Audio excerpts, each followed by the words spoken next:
First ever factory outlet, Chandanagar, Mukunda Jewelers, opening soon. No making charges. అందరికీ నమస్కారం. నేను Swaroopa Potlapalli. Welcome to trending topic.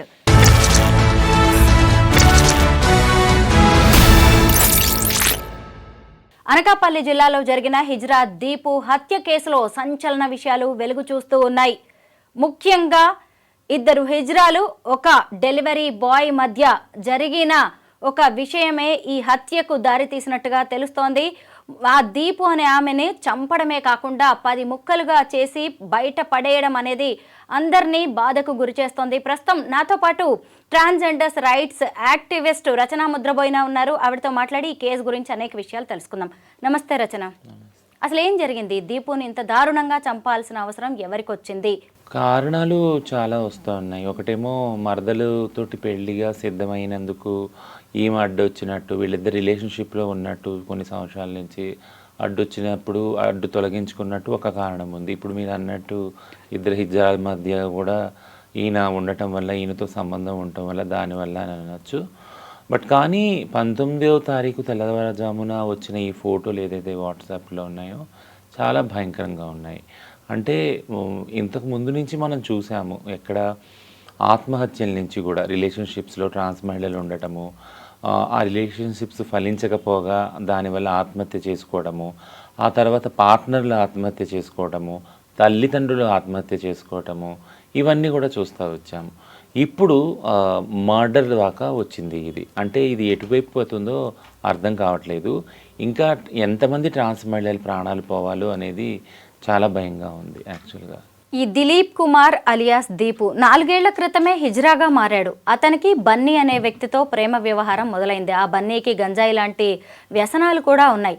అంతేకాకుండా ఇంకో హిజ్రాతో కూడా సంబంధం పెట్టుకున్నాడు. అంటే ఒకవైపు దీపుతో ఉంటూ ఆమె దగ్గర నుంచి సంపాదన అంతా తీసుకుంటూ ఇంకొక ఆమెతో కూడా అఫైర్ పెట్టుకోవడంతో అదే ఈ దీపుకి కోపం వచ్చేలా చేసింది. నిలదీసినందుకే హత్య చేశారు. అంటే అసలు ఆ రిలేషన్ అక్కడికి కట్ చేసుకోవచ్చు కదా, ఎందుకు ఇంత దారుణంగా దీపుని చంపాల్సి వచ్చింది? అంటే వాళ్ళ మధ్య ఆ వాగ్వివాదం ఏదైతే ఉందో, ఎప్పుడైనా ఏ రిలేషన్షిప్లో అయినా ఒక అండర్స్టాండింగ్ ఏముంటుంది అంటే, ప్రేమించే వాళ్ళకి నా ప్రాపర్టీ అనే ఒక థాట్ ఉంటుంది, ఐడియాలజీ ఉంటుంది. నాది కాబట్టి వేరే వాళ్ళకి దక్కడానికి వీల్లేదు, నాకే సొంతం అనే ఒక స్వార్థం ఖచ్చితంగా ఉంటుంది. సో ప్రాపర్టీ అనేటప్పటికీ ఖచ్చితంగా అలాంటి ఆలోచనలు వస్తుంది. బట్ ఎంతమంది ప్రేమ అనేది ట్రాన్సాక్షనల్ కాదు అనుకునే వాళ్ళకి అది అర్థమవుతుంది. బట్ ఇది అలాంటి భావజాలం నుంచి వచ్చింది కాబట్టి నా మనిషి, నా వ్యక్తి, వేరే వాళ్ళతో వెళ్ళకూడదు, వేరే వాళ్ళతో సంబంధాలు అనే దగ్గర ఆ పొట్లాటలన్నీ స్టార్ట్ అవుతాయి. యాక్చువల్గా తెలిసి ఆ రిలేషన్షిప్ చాలా బాధగా ఉంటుంది ఇద్దరికి కూడా. ఎప్పుడు కూడా ఏమంటారు, కబాబ్ మీ హడ్డీ అంటారు కదా మన హిందీలో, అట్లానే ఉంటుంది. అది ఎప్పుడు కూడా ఫలించదు. తెలియకుండా జరిగితే ఇంకా అది మనం చెప్పలేము యాక్చువల్గా. సో ఈ అన్ని రిలేషన్షిప్స్లో కూడా మాలో ఉన్న కొద్ది కాలం ఎంట్రీ అంటే సరిగ్గా స్టార్ట్ అయిన కాలంలో చాలా సన్నిహితంగా, చాలా క్లోజ్గా, చాలా రొమాంటిక్గా, అంతా ఒక హనీమూన్ పీరియడ్ అంటారు అలా ఉంటుంది. ఎప్పుడైతే అవసరాల మీదకి వచ్చేస్తుందో అది, అంటే మీరు ఇప్పుడు అన్నారు అదే బన్నీకి గంజాయి, తాగుడు, వ్యసనాలు, వీటికి ఏవైతే డబ్బులు సరఫరా సరైన టైంలో కాకపోతే ఇలాంటివన్నీ కొట్లాటలు మధ్యలో ఎప్పుడైతే వస్తాయో అప్పుడు విడిపోవటానికి ఆస్కారం లేదు, విడిపోవటానికి వీలు లేదు అనే డిమాండ్ ఎప్పుడైతే వస్తుందో అడ్డు తొలగించుకోవటానికి ఇవన్నీ జరుగుతూ ఉంటాయి. ఈ బన్నీ అనే వ్యక్తిని ఉరి తీయాలనే డిమాండ్ కూడా వినిపిస్తోంది. ముఖ్యంగా హిజ్రాలందరూ కలిసి అక్కడ ఆందోళన చేస్తున్నారు. మీరేమంటారు? లేదు, దానికి నేను చాలా వ్యతిరేకము. ఎందుకంటే మనం అందరము ఒక చట్ట పరిధిలోనే మనం ఆలోచించాలి, చట్టాన్ని గౌరవించాలి. కాబట్టి చట్టం ఎలాగపోతుందో ఆ పద్ధతిలోనే మనం అందరం వెళ్ళి పోలీసు చట్టాన్ని అమలుపరచడానికి ఉన్నారు. పోలీస్ వ్యవస్థ మీద నమ్మకం ఉంచుకోవాలి. పోలీసులు ఎవరైతే చేశారో నేరస్తులను పట్టుకుంటారు, వాళ్ళు జైలు పంపిస్తారు, సరైన ప్రొసీజర్లో కోర్టు దాకా తీసుకొని వెళ్తారు. కోర్టులో చట్టం ఏం చెప్తుందో న్యాయస్థానాన్ని మనం అందరం కూడా సమ్మతించి దాన్ని గౌరవించి ఆ న్యాయానికి అనుగుణంగానే ఉండాలి. కానీ మనము ఇలా ఉరులు తీయాలి, ఇంకోటి చేయాలి, చాలా వస్తున్నాయి. అంటే ఇలాంటి కేసుల్లో ముఖ్యంగా టెంటివ్గా ఇన్స్టెంట్గా ఒక డిమాండ్స్ వస్తాయి ఏంటంటే ప్రాణానికి ప్రాణం అనేది, కన్నుకు కన్ను అనేది, అదైతే ఎప్పుడు కూడా నీతి కాదు, చట్టం కాదు. సో మనందరం సంబంధించి మనందరికీ అగ్రీవ్ చేసుకున్న ఒక రాజ్యాంగం ఉంది. రాజ్యాంగాన్ని అనుసంధానమే చాలా చట్టాలు ఉన్నాయి కాబట్టి చట్టాన్ని ఫాలో అయ్యి ఏ విధానంలో శిక్ష పడితే ఆ శిక్షకే నేను ఒప్పుకుంటాను. ఫస్ట్ నుంచి కూడా అంటే ఆ రోజు జరిగిన ఇన్సిడెంట్ దగ్గర నుంచి కూడా కంటిన్యూస్గా ఎవరికీ నిద్రలేదు, ఫాలోఅప్లో ఉన్నాం, పోలీసు వాళ్ళతో మాట్లాడుతున్నాం, కమ్యూనిటీ తోటి మీడియా అక్కడ సెన్సిటైజేషను, మీడియా ప్రెస్ మీట్లు ఇవన్నీ కూడా జరుగుతూ ఉన్నాయి. కంటిన్యూస్గా నేను రాసి పంపిస్తూ ఉన్నాను, వాయిస్ మెసేజ్లు ఫాలోఅప్ అవుతూ ఉన్నాను. వాళ్ళకు ఒకటే చెప్పాను, ఏంటి అంటే 3 డిమాండ్లు చెప్పాను వాళ్ళ ముందు పెట్టమని, ఐదర్ గవర్నమెంట్ కానీ పోలీస్ డిపార్ట్మెంట్ కానీ ఏదైనా కానీ. ఫస్ట్ డిమాండ్ ఏంటి అంటే ఇంత దారుణమైన హత్య ఏదైతే ఒక మనిషి శరీరాన్ని 2 భాగాలుగా నరికారు అంటే అది కేవలం ఒక మనిషి వల్ల వీలు కాదు. ఖచ్చితంగా ఇందులో ఒకటికి మించి ఎక్కువ మంది మనుషులు ఉన్నారు. 10 భాగాలుగా చేయడం అంటే చిన్న విషయం. అది కూడా ఇంకొకటి మీరు గమనించారా అంటే ఒక బ్రెడ్ స్లైస్ను కోసినట్టు 2 భాగాలుగా ఒక శరీరం ఎలా అవుతుంది? ఖచ్చితంగా అది రంపపు కోత అయి ఉండాలి. అంటే కాళ్ళు చేతులు, కాళ్ళకు మన కింద భాగం దొరికింది, కాళ్ళు 2 కట్టేశారు కాబట్టి ఖచ్చితంగా ఏదో ఒక రంపం సంబంధించిన ఒక యంత్రం మీద ఈ శరీరాన్ని తీసుకొని వెళ్ళారు. ఖచ్చితంగా దీనిలో ఒకరికన్నా ఎక్కువ ఉండే ఉంటారు. సో వాళ్ళు ఎవరు అనేది ఇన్వెస్టిగేషన్ చేసి పోలీసు వాళ్ళు రాబట్టాలి. A1 ఏదైతే బన్నీ ఉన్నాడో తనతో పాటు వాళ్ళని కూడా జోడించాలి. రెండో డిమాండ్ ఏంటంటే అసలు ఈ హత్యకి దారితీసిన విషయం ఏమిటి? కేవలం వ్యసనాలకే బానిసయ్యి ఈ డబ్బుల కోసము, మద్యం కోసము లేదా డ్రగ్స్ కోసము వీటన్నిటి కోసము ఈ బన్నీ అనే వ్యక్తి ఈమె దగ్గర అలవాటయ్యి అది దొరకలేదు కాబట్టి, ఇవ్వట్లేదు కాబట్టి హత్య చేశాడా, లేదా మనం అనుకున్నట్టు ఇప్పుడు వచ్చిన కథనాల ప్రకారం ఆయనకు ఒక పెళ్ళి మళ్ళీ ఉంది మరదలతోటి కాబట్టి ఈమెను అడ్డు తొలగించుకోవడానికి చేశాడా, లేదా ఇంకొక హిజాబ్ ప్రమేయంతో చేశాడా? ఇవన్నీ కూడా ఇన్వెస్టిగేషన్ చేయాలి. ఎందుకు చేయాలి అంటున్నానంటే ఈ టైంలో ఒక టైం అయిపోయాక ఇప్పుడు చేస్తున్న ఆందోళనలు కానీ ప్రెస్ మీట్లు కానీ అన్నీ సమసిపోతాయి. ఎటోళ్ళు అటు వెళ్ళిపోతారు, అంతా మర్చిపోతారు. బట్ ఒక 10 రోజుల తర్వాత 2 రోజుల తర్వాత ఒక విక్టిమ్ బ్లేమ్ ఏమైనా వస్తుందంటే లేదు ఇదే హిజ్రాని ఎవరైతే చంపారో ఈ హిజ్రా మీదే మళ్ళీ విక్టిమ్ బ్లేమింగ్ అవుతుంది. లేదు ఆమెది తప్పు ఉందంట, ఆమె ఇలా చేసింది కాబట్టి అలా చేశాడంట. అంకిత రాజ్ కేసులో కూడా మీరు చూసుంటారు కదా, ఖచ్చితంగా ఈమె చేసి ఉండబట్టి ఆయన వదిలేశాడు. సో ఎప్పుడైతే సమాజంలో కొంతమంది వ్యక్తుల పట్ల సరైన అంటే దృక్పథం ఉండదో, అంటే చాలా వీళ్ళు చెడ్డవాళ్ళు అనే దృక్పథం ఉంటుందో ఖచ్చితంగా వాళ్ళకి అది పనిష్మెంట్ అది అలాగే జరగాలనేది కూడా సమాజం నిర్ణయిస్తుంది. వీళ్ళు ఇలా చేసి ఉండొచ్చు అందుకే ఇలా జరిగి ఉంటుంది అనేసి. కనుక రెండో డిమాండ్ ఫెయిర్ ఇన్వెస్టిగేషన్తో పాటు కారణాలు కనుక్కోవాలి. మూడో డిమాండ్ ఏంటంటే ప్రభుత్వాన్ని ఓన్లీ ఆంధ్రప్రదేశ్ చంద్రబాబు నాయుడు గారికే కాకుండా రేవంత్ రెడ్డి గారికి కూడా నేను ఇద్దరికి విన్నవించుకునేది ఏంటంటే prevention is better than cure. ఇలాంటివి 80% ట్రాన్స్ మహిళల జీవితాల్లో జరుగుతున్నాయి. పురుషులు వస్తున్నారు, వాళ్ళతో ఉంటున్నారు, సంబంధాలు ఏర్పరచుకుంటున్నారు, కొంతమంది పెళ్ళి అంటున్నారు, ప్రేమ అంటున్నారు, ఉంటున్నారు, అన్నీ వాడుకుంటున్నారు, ఆఖరికి వెళ్ళిపోతున్నారు. అది తట్టుకోలేక వీళ్ళు సూసైడో ఏదో చేసుకుంటున్నారు. ఇప్పుడు మర్డర్ దాకా వెళ్ళిపోయారు. ఇంకా ముందు ఇంకెక్కడికి దారితీస్తుందో తెలియదు మనకి. సో కాబట్టి మేము ఈ రిప్రజెంటేషన్ ద్వారా కూడా ఇద్దరికి మేము విన్నవించుకునేది ఏంటంటే ఒక పాలసీని కానీ చట్టాన్ని కానీ చెయ్యండి. దిశ మర్డర్ తర్వాత ఒక చట్టాన్ని తీసుకొచ్చింది కదా ఆంధ్రప్రదేశ్ గవర్నమెంట్. అలా ఎందుకు అనుకోరంటే మా ప్రాణాలు విలువలేవా? మా ప్రాణాలకు కూడా విలువ ఉంది కదా, మా ప్రాణాలు రక్షించే బాధ్యత ప్రభుత్వానికి ఉంది కదా. కాబట్టి నేను అంటుంది ఏంటంటే ప్రివెన్షన్ ఈజ్ బెటర్. దానికి ఒక ట్రాన్స్ మహిళతోటి ఒక పురుషుడు ఒక రిలేషన్షిప్లో ఎంటర్ కావాలంటే ఖచ్చితంగా కొన్ని బౌండరీస్ పెట్టుకోవాలి, కొన్ని కట్టుబాట్లు, కొన్ని సీమలు ఏర్పరచుకోవాలి. మీరు కనుక ఉండినంతకాలం ఉండండి, ప్రేమతో ఉంటారో పెళ్లితో చేసుకుని ఉంటారో అది వేరే విషయం. వెళ్ళిపోతే కనుక వాళ్ళ జీవితంలో నుంచి ఇవి మీ బాధ్యతలు ఉంటాయి, ఇవి ఆబ్లిగేషన్స్ అనేవి ఉంటాయి. ఖచ్చితంగా ఈ ఒప్పందాలు ఉంటాయి, లైబిలిటీస్ ఉంటాయి మీకు అనేసి ఒక చట్టాన్ని తీసుకొచ్చినట్లయితే ఇలాంటి సంబంధాలు కాకుండానే నివారించవచ్చు. ఫస్ట్ ఒకవేళ అప్పుడు కూడా కావని నేను చెప్తున్నాను, అయినా కూడా అట్లీస్ట్ వాళ్ళ గురించి వాళ్ళు మాట్లాడుకొని ట్రాన్స్పరెంట్. ఇప్పుడు ఆ చనిపోయిన వచ్చి మాట్లాడదే, తనకి ఎలా జరిగింది అన్యాయం, ఎందుకు జరిగింది మాట్లాడదే. ఇలా ఎన్ని మర్డర్లు జరిగినాయి, ఒక హాసిని వచ్చి మాట్లాడుతుందా నాకు ఈ విధంగా అన్యాయం జరిగిందని, ఒక రేష్మ వచ్చి మాట్లాడుతుందా? వీళ్ళందరూ మాట్లాడరు కదా, చనిపోయిన వాళ్ళు మాట్లాడలేరు. వాళ్ళ గురించి మనమే మాట్లాడాలి, వాళ్ళ గురించి గవర్నమెంట్వే నిర్ణయం తీసుకోవాలి. సో మూడో డిమాండ్ ఒక పాలసీ లెవెల్ చేంజ్ రావాలి. దీపుతో ప్రేమాయణం, మరదలతో పెళ్లి సంబంధం అంటే సోషల్ స్టేటస్ కోసమేమో నార్మల్ వ్యక్తులతో పెళ్లి కావాలి వీళ్ళకి, డబ్బు కోసమేమో హిజ్రాలు కావాలి. అంటే ముందే తెలుసు వీళ్ళకి వీళ్ళని వదిలేయాలి కొన్నాళ్ల తర్వాత అని. అదే ఈరోజు దీపు హత్యకు కారణమైంది కదా. అంటే మీరేమో మనస్ఫూర్తిగా ప్రేమిస్తున్నారు, యువతల వాళ్ళేమో మోసం చేయడానికి డిసైడ్ అయిపోయి వస్తున్నట్టుగా కనిపిస్తుంది. ఎందుకంటే సమాజంలో ట్రాన్స్ మహిళలని మేము అంటున్నాం, ట్రాన్స్ పురుషులు కూడా ఉన్నారు. ఈ మహిళలు కాదు అనే ఒక ఏదైతే ఆలోచన ఉందో దానికి ఇది ఒక పరీక్ష సమయంలో నేను చూస్తున్నాను స్వరూప్ గారు. ఎందుకనంటే పెళ్లి విషయాల్లో కూడా మీరు అన్నట్టు ఫస్ట్ రిలేషన్షిప్లో ఎంటర్ అయ్యేటప్పుడు ట్రాన్స్ మహిళ అని తెలుసు, పిల్లలు కనలేదని తెలుసు, సెక్స్కి పనికిరాలని తెలుసు, అన్నీ తెలుసు కదా, అయినా ఎంటర్ అవుతారు. వాళ్ళ అవసరాలు తీర్చాక మళ్ళీ వాళ్ళని తప్పించుకోవడానికి ఇలాంటి విషయాలు అయితే వెళ్ళిపోతారు, రాత్రి చెప్పబెట్టకుండా, లేదా చంపేస్తారు, లేదా సూసైడ్ చేసుకోవాల్సి వస్తుంది వీళ్ళు. ఇదొకటి. పోనీ వీటిలన్నింటినీ కోర్టు దాకా తీసుకెళ్దామని అంటే ఒక కేసు చూసాం తిరుపతిలో, దీపిక కేసు. ఆ కేసులో చట్టానికి మొత్తం ప్రాపర్ ప్రొసీజర్లో పెళ్లి చేసుకున్నారు వాళ్ళు. అంటే మంత్రతంత్రాలతోటి, వేద మంత్రాలతోటి, తాళిబొట్టు ఇవన్నీతో పాటు చేసుకున్న పెళ్ళి ఆఖరికి కోర్టు దాకా వెళ్ళి ఆ అబ్బాయి వాళ్ళ తాలూకు వాళ్ళు బంధువులు అన్నారు, మేము ఈ పెళ్ళి ఒప్పుకోము, మేము కోర్టుకు వెళ్తామంటే ఇద్దరు కోర్టుకు వెళ్ళారు. కోర్టు ఏమంటే అంతా వాదోపాదాలు అయ్యాక, అవును మీరు పెళ్లి చేసుకున్నారు బట్ మీకు పిల్లలు పుట్టరు కదా అని వాదన స్టార్ట్ అయ్యి ఆఖరికి నువ్వు ఆడదానివని చెప్పి మోసం చేసి పెళ్లి చేసుకున్నావు అనే దాకా వచ్చారు. చూసారా? అంటే ఇదొక కోర్టులో జరిగిన వాద వివాదం, ఒక న్యాయమూర్తి చెప్తున్న జడ్జిమెంట్ ఇది. నువ్వు అంటే నాకు అన్యాయం జరిగింది మహాప్రభు, పలానా వ్యక్తి వచ్చాడు, నా అవసరాలకి తన అవసరాలు నన్ను వాడుకున్నాడు, నా డబ్బులు అంతా వాడుకున్నాడు, పెళ్ళని చెప్పాడు, ఇదంతా జరిగింది. బట్ కానీ ఇప్పుడు ఆ పెళ్ళిని అంగీకరించట్లేదు, వేరే పెళ్ళికి రెడీ అయ్యాడని నాకు అన్యాయం జరిగింది. ఆ మహిళ వెళితే ట్రాన్స్ మహిళ, నువ్వు అసలు మహిళవే కాదని డెసిషన్ చేస్తున్నారు. ఒకటి చెప్పండి నాకు, నిజంగా 1979లో మధురా కేసులో కూడా ఇదే కదా అయింది.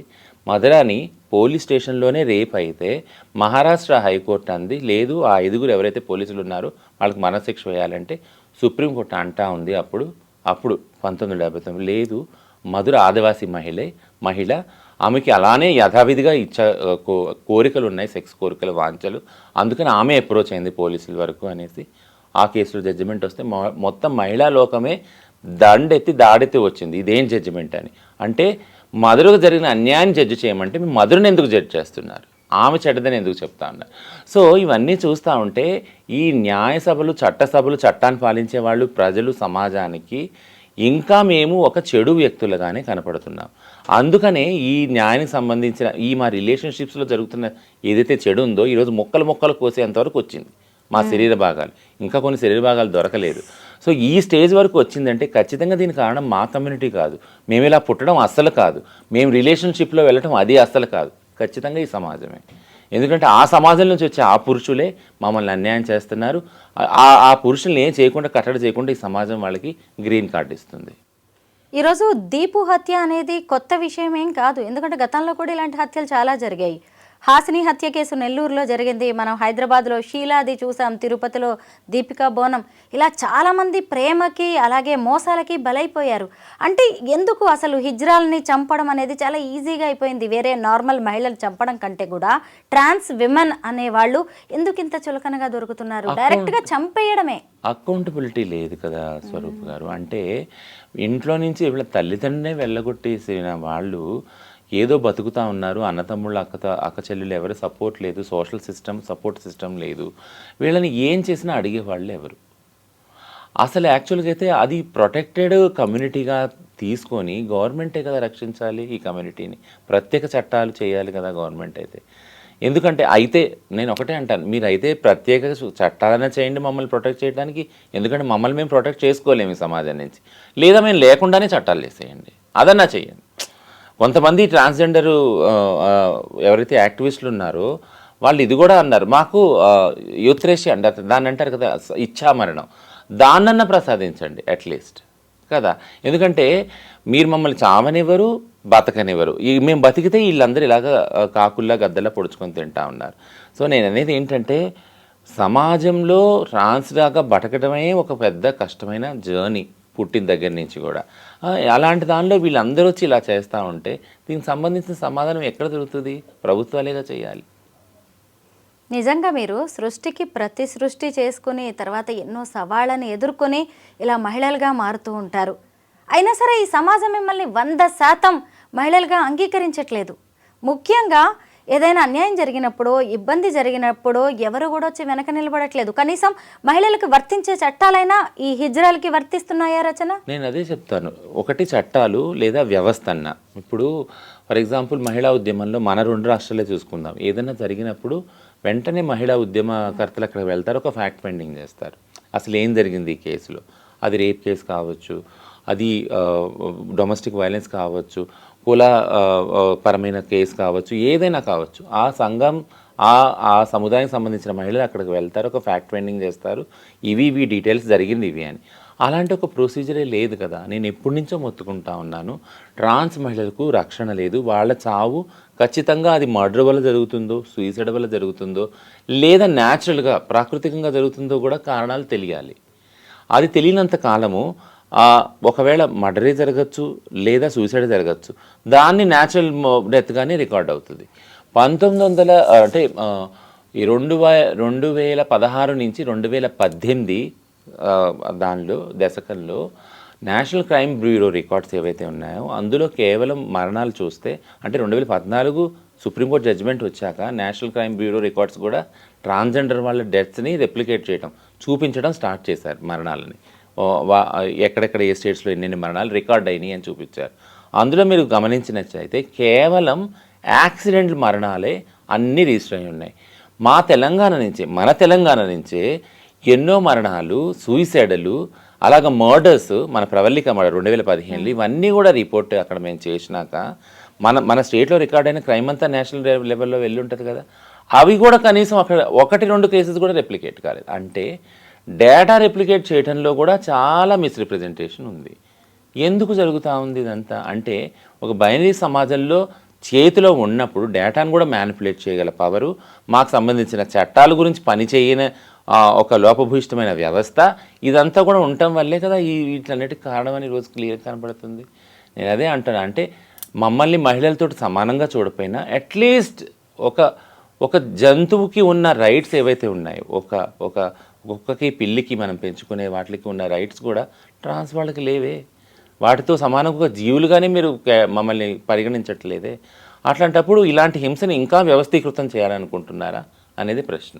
అసలు ట్రాన్స్జెండర్స్ మ్యారేజెస్కి చట్టబద్ధత ఉందా? లేదు. 3 సార్లు సుప్రీంకోర్టుకి వెళ్ళినా సుప్రీంకోర్టు అదే అంది, లేదు వేరు చట్టాలు ఉన్నాయి, ఆ చట్టాలు ఏవి మార్చాలి, సివిల్ ప్రొసీజర్ కూడా లేదా స్పెషల్ మ్యారేజెస్ యాక్ట్ ఎందులో పెట్టాలో మాకు తెలియట్లేదు.